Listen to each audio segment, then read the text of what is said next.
నమస్కారం ఘంటారావానికి స్వాగతం. ముందుగా ప్రధానాంశాలు. బడ్జెట్ కసరత్తుకు సిద్ధమైన రాష్ట్ర ప్రభుత్వం. నిధులు అంచనాలపై మంత్రులతో నేడు పట్టి భేటీ.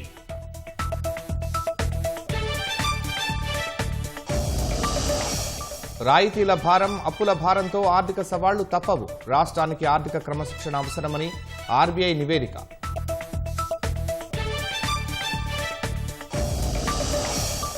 పురపాలక ఎన్నికల్లో పోటీకి సిద్ధమైన Telangana Jagruthi. All India Forward Bloc B ఫారంతో బరిలో నిలవాలని నిర్ణయం.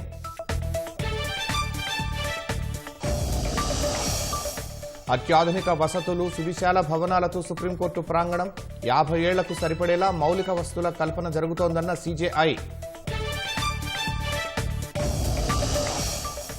అమెరికాను కలవరపెడుతోన్న భీకర మంచు తుపాను సుమారు 16 కోట్ల మందిపై ప్రభావం ఉంటుందని అంచనా.